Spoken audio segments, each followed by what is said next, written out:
Episode ৫-এর শুরুতে আমরা জিউকের অতীত দেখতে পাই। এখানে কাং যখন খুব ছোট ছিল তখনই তার বাবা মা কোনো একটি অ্যাক্সিডেন্টে মারা যায়।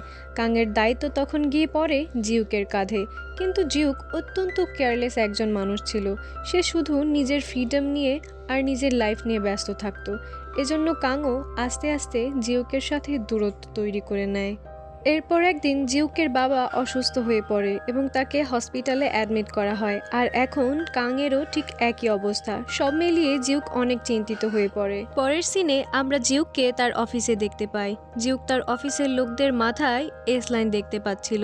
এখানে সে জানতে পারে তার অফিসের দুজন কলিগ একে অপরকে ডেট করছে। এরপর জিউক ডংসিকের দিকে তাকায়। ডংসিকের মাথায় এখানে দুটি এস লাইন ছিল। জিউক ডংসিককে জিজ্ঞেস করে, তুমি তোমার ওয়াইফের সাথে কবে থেকে আছো? ডংসিক বলে, কলেজ থেকে। জিউক বলে, এর আগেও কি তোমার কোনো গার্লফ্রেন্ড ছিল? ডংসিক বলে, হ্যাঁ, একটা ছিল। অর্থাৎ ডংসিক এখানে সত্য বলছে। ডংসিক জিজ্ঞেস করে, তুমি হঠাৎ চশমা পরেছো কেন? এই চশমায় তোমাকে মোটেও মানাচ্ছে না। তখন আর্ক হাই স্কুলের একজন ছাত্রী পুলিশ স্টেশনে আসে। জিউক মেয়েটির মাথায় 4টি এস লাইন দেখতে পায়। পরের সিনে জিউক দুর্ঘটনার রাতে কাংয়ের সাথে যে ছেলেটি ছিল তাকে জোর করে কাংয়ের কাছে নিয়ে আসে। এখানে জিউক দেখতে চাচ্ছিল যে তাদের এস লাইন কানেক্ট হয় কিনা, কিন্তু এস লাইন কানেক্ট হয় না। জিউক ছেলেটিকে জিজ্ঞেস করে কাংয়ের কোনো বয়ফ্রেন্ড ছিল কিনা। ছেলেটি জানায় কাংয়ের কোনো বয়ফ্রেন্ড ছিল না, তবে সে একজন পুরুষ আছে যাকে অনেক ঘৃণা করত। কাং প্রায়ই বলতো সুযোগ পেলে সে সেই লোকটিকে মেরে ফেলবে, আর সেই লোকটা হয়তো আপনি। এর পরের সিনে হিউনকে দেখানো হয়। নেক্সট উইকে তার জন্মদিন ছিল, এজন্য কিয়ংজিন মেসেজে তাকে জন্মদিন সেলিব্রেট করার কথা বলে। এখানে জুংসংয়ের একটি মেসেজ আসে। জুংসং হিউনকে জানায় ওই দিন সবার আগে আমরা দুজন একান্তে দেখা করতে পারবো কিনা। এরপরেই ওই আননোন নাম্বার থেকে একটি মেসেজ আসে। সেখানে লেখা ছিল, তোমার বার্থডে পার্টিতে তোমাকে ইনভাইট করা হলো। এর পরের দিন ক্লাসে হিউন ওই মেয়েটিকে দেখতে পায় যে সেদিন পুলিশ স্টেশনে গিয়েছিল। মেয়েটির নাম ছিল জিনা। হিউন তার দিকে তাকিয়ে একটু অবাক হয়। সে কেন অবাক হয় এর কারণ আমরা কিছুক্ষণ পরই জানতে পারবো। জিনাকে এরপর পুলিশ স্টেশনে দেখানো হয়। আসলে মেয়েটি একটি রিপোর্ট লেখাতে এসেছে, ধর্ষণের রিপোর্ট। এখানে মেয়েটি জানায় যে সে তার একটি মেল ফ্রেন্ডের সাথে বাসায় গিয়ে তার সাথে ড্রিঙ্ক করে। এর ফলে তার কোনো হুঁশ থাকে না। হুঁশ ফিরলে সে দেখতে পায় তার আন্ডারগার্মেন্টস উল্টো করে পরানো ছিল আর তাতে রক্ত লেগেছিল। মেয়েটি সন্দেহ করছে তার মেল ফ্রেন্ড তাকে ধর্ষণ করেছে। মেয়েটিকে ফিমেল পুলিশ অফিসার জিজ্ঞেস করে, আগে কি তুমি কোনো শারীরিক সম্পর্কে লিপ্ত হয়েছো? মেয়েটি তখন বলে সে কখনো এর আগে কোনো শারীরিক সম্পর্কে লিপ্ত হয়নি। অথচ জিউক সেখানে তার মাথায় 4টে এস লাইন দেখতে পাচ্ছিল। জিউক বলে, ও মিথ্যা বলছে কেন? জিউক ও ডংসিক সেই সাসপেক্টের কাছে যায় যার ব্যাপারে মেয়েটি রিপোর্ট করেছিল। এখানে ডংসিক বলে, ইদানিং এই স্কুলকে ঘিরে অনেক বেশি ইনসিডেন্ট হচ্ছে। এরপরে জিউক মিস কিউজিনকে দেখতে পায়। সে দেখে মিস কিউজিনের মাথায় কোনো এস লাইন ছিল না। জিউক মনে করে কিউজিন হয়তো বিয়েতে বিশ্বাসী। এখানে কিউজিন জিউককে চশমাটির ব্যাপারে বলে এবং বলে, আপনাকে তো এই চশমাতে বেশ মানিয়েছে। জিউকের এটা শুনে ভালো লাগে। ডংসিক জিউককে বলে, তোমার কান লাল হয়ে যাচ্ছে। জিউক তখন কথাটা এড়িয়ে যায় আর হান ইউ নামের সেই সাসপেক্টের ব্যাপারে জিজ্ঞেস করে। এরপর হান ইউকে ইন্টারোগেট করা হয়। ছেলেটি জানায়, আমরা শুধু ফ্রেন্ড। জিউক তাকে ওই রাতের কথা জিজ্ঞেস করলে হান জানায়, আমি তার সাথে কোনো শারীরিক সম্পর্ক করিনি, আর সে চাইলেও আমি তার সাথে কোনো রকমের কোনো শারীরিক সম্পর্ক করতাম না। হানকে ইন্টারোগেট করার পর জিউক বাইরে চলে আসলে হিউন তাকে দেখতে পায়। হিউন এখানে জিউকের চোখে ওই চশমাটি দেখতে পায় আর তাকে চশমাটি দিয়ে দিতে বলে, কিন্তু জিউক এখানে মানা করে দেয়। জিউক বলে, এটা আমি ইনভেস্টিগেশনের জন্য পড়েছি। হিউন তখন তাকে বলে, আপনি তো জানেন এই চশমা যার কাছে থাকে তারই কিছু না কিছু একটা সমস্যা হয়, তাহলে আপনি কেন এটা পড়েছেন? তখন সেখানে মিস কিউজিন আসলে হিউন সেখান থেকে চলে যায়। জিউক তখন মিস কিউজিনকে জানায়, টেনশন করো না, ও আসলে আমার প্রতিবেশী আর আমরা কিছু কথা বলছিলাম। এরপর জিউক কিউজিনকে ডিনারের জন্য জিজ্ঞেস করে। কিউজিন এখানে কিছু বুঝে উঠতে পারে না। তখন জিউক বলে, এ ব্যাপারে আমি আপনার সাথে পরে কখনো কথা বলবো। কথা বলেই জিউক সেখান থেকে চলে যায়। এখানে আমরা একটি বড় সড়ো টুইস্ট দেখতে পাই। আসলে মিস কিউজিনও হিউনের মতোই চশমা ছাড়া এস লাইন দেখতে পেত। পরের সিনে জিউক আর ডংসিক আইডল ট্রেনিং সেন্টারে যায়, যেখানে জিনা ট্রেনিং করত। সেখানকার ম্যানেজার তাকে জানায় জিনা একদমই ট্যালেন্টেড ছিল না, সে ড্রিঙ্কস করত আর ছেলেদের সাথে বেশি মেলামেশা করত। এরপরে হানিউ আর জিনাকে পুলিশ স্টেশনে ডেকে আলাদাভাবে ইন্টারোগেট করা হয়। হানিউ জানায় জিনা একটু চিপকো টাইপের মেয়ে ছিল, জিনার প্রতি আমার কোনো ইন্টারেস্ট ছিল না। ডংসিক তখন তাকে তাদের চ্যাট দেখাতে বললে সে ডংসিককে তাদের চ্যাট দেখায়। এটা দেখে বোঝা যায় যে আসলে মেয়েটি বেশি মেসেজ করত। এদিকে জিউক জিনাকে বলে, তুমি ঘটনার 7 দিন পরে কেন রিপোর্ট লেখাতে এসেছো, আর তুমি তোমার রক্তমাখা কাপড় চোপড় কেন ধুয়ে ফেলেছো, এটা তোমার জন্য অসুবিধা তৈরি করছে। তখন জিনা বলে, আমি বুঝতে পারছিলাম না যে আমার সাথে এটা কি হলো। জিনার মা বলে, আসলে কাপড়গুলো আমি ধুয়ে দিয়েছিলাম, এতে জিনার কোনো দোষ নেই। এখানে জিউকের কাছে ডংসিকের মেসেজ আসে যে আমি হানকে ছেড়ে দিচ্ছি, কারণ হানের এখানে কোনো দোষ ধরা পড়ছে না। জিউক তখন দরজা খুলে দেয় এটা দেখার জন্য যে হানের এস লাইন জিনার সাথে কানেক্ট হয় কিনা, কিন্তু তাদের এস লাইন কানেক্ট হচ্ছিল না। এটা দেখে জিউক মেয়েটির উপর রেগে গিয়ে সেখান থেকে চলে যায় আর ডংসিককে বলে এই কেসটি দ্রুত বন্ধ করে দাও। পরে রাতে জিউক বাসায় যেতে নিলে হিউন তার সাথে কথা বলে।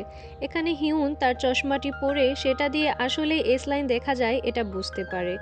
জিউক তাকে জানায় এই চশমাটি অনেক হেল্পফুল, আমি এই চশমা ব্যবহার করে একটি কেস সলভ করেছি। হিউন বিস্তারিত জানতে চাইলে জিউক জানায় তোমাদের ক্লাসের জিনা নামের একটি মেয়ে হানিউ নামের একটি ছেলের উপর ধর্ষণের মামলা করেছিল, কিন্তু এখানে হানিউর সাথে তার এস লাইন কানেক্টেড ছিল না, বরং মেয়েটির মাথায় আরও চারটে এস লাইন ছিল। এজন্যে আমি বুঝতে পারি যে আসলে মেয়েটি মিথ্যা কথা বলছে আর কেসটি বন্ধ করে দেই। হিউন তখন জানায় মেয়েটি হয়তো সত্য বলছে, কারণ 1 সপ্তাহ আগেও তার মাথায় কোনো এস লাইন ছিল না, কিন্তু হঠাৎ করেই আমি তার মাথায় 4টা এস লাইন দেখতে পাই। এটা শুনে জিউক দ্রুত ডংসিককে ফোন করে বলে কেসটি এখনই বন্ধ করো না। তখন জিউক আর ডংসিক হানের বাসায় যায়। এখানে জিউক দেখতে পায় ছেলেটির ঘর অনেক পরিচ্ছন্ন ছিল। হান বলে আমি সবসময় নিট অ্যান্ড ক্লিন থাকতে পছন্দ করি। অপরদিকে হিউন ওই মোটেলে আসে আর দেখে মোটেলটি বন্ধ ছিল। হিউন তার কাছে থাকা চাবি দিয়ে মোটেলের দরজা খুলে আর ভেতরে প্রবেশ করে আর 205 নাম্বার রুমে যায়। সে সেখানে আরও একটি মানুষের উপস্থিতি টের পায়। হিউন দেখে সেটা ক্লাস লিডার জুংসান ছিল। আসলে জুংসান তাকে মোটেলের ভেতর প্রবেশ করতে দেখে তার পিছু করতে থাকে, কারণ সে তার কল রিসিভ করছিল না। হিউন বলে আমি এখানে আমার একটা জিনিস রেখে গিয়েছিলাম, সেটাই নিতে এসেছি। জুনসান এখানে অনেক ভয় পাচ্ছিল। এটা বুঝতে পেরে হিউন বলে আমি তোমার মাথায় রেড লাইন দেখতে পাচ্ছি, আর জুনসানকে ভয় দেখাতে থাকে। জুনসান এখানে ভয় পেয়ে হিউনকে জড়িয়ে ধরে, এতে করে তারা দুজন একটু বেশি কাছাকাছি চলে আসে। এখানে তারা কিস করে। পরের সিনে জিউক ও ডংসিক হানের বাসার সামনে ডাস্টবিনে কিছু একটা খুঁজতে থাকে। আসলে হানের রুমে বালিশের কভার আর বিছানার চাদর আলাদা ছিল, তাই সে এখানে সেই বিছানার চাদরটি খুঁজছিল। এখানে সে সেই চাদরটি খুঁজে পায়। পরের দিন হানকে আবার পুলিশ স্টেশনে ডাকা হয়। তাকে জিজ্ঞেস করা হয় যে সে তার বিছানার চাদর কেন ফেলে দিয়েছিল।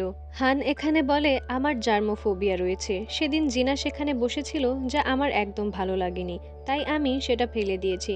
ডংসিক বলে তাহলে সেখানে জিনার ব্লাড কিভাবে এলো? হান বলে আমি কিভাবে বলবো, হয়তো তার নোজ ব্লিডিং হচ্ছিল, অথবা তার পিরিয়ডও হতে পারে। জিউক বলে আমি বিশ্বাস করি যে তুমি কিছুই করনি, মেয়েরা তোমার কাছে আপনা আপনি চলে আসে, আর জিনা তোমার কাছে জোর করে এসেছিল, তাই না? হান বলে আসলে জিনা আমার টাইপেরই নয়, সে আমার বাসায় আসতে চাইলে আমি মানা করতে পারিনি। সে আমার বাসায় এসে ড্রিঙ্ক করতে থাকে, আর সে আরও ড্রিঙ্ক চায়। তখন আমি স্টোর থেকে বিয়ার আনতে যাই। জিউক তখন সিসিটিভি ফুটেজ চেক করে দেখে যে হান আসলেই সত্যি বলছে। জিউক তখন ডংসিককে জিজ্ঞেস করে হান স্টোর থেকে বাসায় আসার মধ্যে কতটুকু সময় অতিবাহিত হয়েছিল। ডংসিক জানায় 5 থেকে 10 মিনিটের মতো। জিউক ভাবে এ সময় যদি কেউ রুমে গিয়েও থাকে তাহলে একটি মাত্র এসলাইন ক্রিয়েট হবে। তখন হঠাৎ জিউকের নজর ফুটেজের দিকে যায়। সেখানে সে 4টি ছেলেকে দেখতে পায় যারা কিনা হানের বাসার ওই দিকে যাচ্ছিল এবং সেখান থেকে ফিরেও আসছিল। জিউক এখানে তাদের এসলাইনের দিকে লক্ষ্য করলে দেখতে পারে যাওয়ার সময় সবার মাথার এসলাইন যতটুকু ছিল, আসার সময় তাদের এসলাইন সবারই একটি করে বেশি ছিল, আর তারা 4 জনই আর্ক হাই স্কুলের স্টুডেন্ট ছিল। ওদিকে স্কুলে হিউন দেখতে পায় জিনার এস লাইন ওই 4টি ছেলের সাথে কানেক্ট হয়েছে। হিউন এখানে দ্রুত জিউককে ফোন করে। জিউক এখানে আগেই চলে এসেছিল। জিউক হান আর ওই 4 ছেলেকে আলাদাভাবে ইন্টারোগেট করতে থাকে। এখানে একটি ছেলে ছিল যার মাথায় কিনা একটি মাত্র এসলাইন ছিল। সে ছেলেটি একটু ভয় পাচ্ছিল। জিউক চাচ্ছিল তাকে টার্গেট করে সব সত্য বের করতে। ছেলেটি বাড়ি যেতে চাইলে জিউক বলে, চলো আমি তোমাকে বাড়ি পৌঁছে দিচ্ছি, আর তাকে গাড়িতে করে নিয়ে যেতে থাকে। মাঝপথে ছেলেটি বুঝতে পারে যে তারা তাকে তার বাড়িতে নিয়ে যাচ্ছিল না, বরং অন্য কোথাও যাচ্ছিল। এটা দেখে ছেলেটি অনেক ভয় পেয়ে যায়। এরপরে জিউক ও ডংসিক গাড়ি থেকে বের হয়ে বাইরে দাঁড়িয়ে থাকে। এতে করে ছেলেটি আরও ভয় পেয়ে যায়। তখন জিউক ডংসিককে বলে দরজা খুলে তাকে বাইরে আসতে বলো। ডংসিক তাকে দরজা খুলে বাইরে আসতে বললে ছেলেটা সেখান থেকে বাইরে আসতে চায় না, বরং ছেলেটা পালিয়ে যায়। জিউক বলে, এবার তো তুমি ধরা পড়ে গেলে। তারা ছেলেটাকে ধরে ফেলে আর তার হাত বেঁধে দেয়। ছেলেটা বলে, প্লিজ আমাকে বাড়ি যেতে দিন। জিউক বলে, দেব, তার আগে তোমাকে পুলিশ স্টেশনে যেতে হবে। ছেলেটা বলে, বাকি সবার কি হবে? জিউক বলে, তারা সবাই নর্মাল ছিল, তাই আমি তাদেরকে বাড়ি পাঠিয়ে দিয়েছি। তখন ছেলেটি বলে, আমাকে কেন বাড়ি যেতে দেওয়া হচ্ছে না, আমি তো কিছুই করিনি। এটা বলে ছেলেটি কান্না করতে থাকে। ছেলেটি জিউককে বলে, যদি আমি সব সত্যি সত্যি বলে দিই তাহলে কি আমার শাস্তি কম হবে? জিউক বলে, এটা নির্ভর করে তুমি কি বলছো তার ওপর। ছেলেটি তখন বলে, হ্যাঁ আমি করেছি, কিন্তু এটার মাস্টার মাইন্ড হান ছিল। আমি জিনাকে পছন্দ করতাম। হঠাৎ হান আমাকে একদিন ফোন করে বলে যে জিনার সাথে তাকে রাত কাটানোর সুযোগ দিবে, কিন্তু এর বদলে সে টাকা নেবে। কিন্তু সেখানে গিয়ে আমি দেখি সেখানে আমি ছাড়াও আমার 3জন ফ্রেন্ডস ছিল, আর জিনাকে হান ড্রাগস দিয়ে আগে বেহুশ করে রেখেছিল। এরপরে বাকি 3জনও তাদের দোষ স্বীকার করে ফেলে। জিউক হানকে একটি ড্রাগসের শিশি দেখিয়ে বলে, এটা তোমার রুম থেকে পাওয়া গেছে। হান হাসতে হাসতে বলে, আমি তো সেদিনই এটা ফেলে দিয়েছিলাম। কিন্তু হান লক্ষ্য করে না যে কথায় কথায় তাকে সত্য কথাটা বলে দিয়েছে। হান তখন বলে, আপনার কাছে কোনো প্রমাণ নেই। জিউক জানায় ওই 4জন তাদের দোষ স্বীকার করে নিয়েছে আর বলেছে সব প্ল্যান তোমার ছিল। হান বলে, কিন্তু আমি তো জিনার সাথে কিছুই করিনি। জিউক বলে, কিন্তু প্ল্যানটা তো তোমারই ছিল, এজন্য শাস্তি তো তোমার হবেই, এবং তাদেরকে অ্যারেস্ট করে নেয়। পরের দৃশ্যে জিউক হিউনের সাথে গাড়িতে বসেছিল। হিউন বলে, আপনি এতগুলো এসলাইন নিয়ে এত চিল কিভাবে থাকেন? জিউক বলে, আমাকে খোঁচা মারা বন্ধ করো।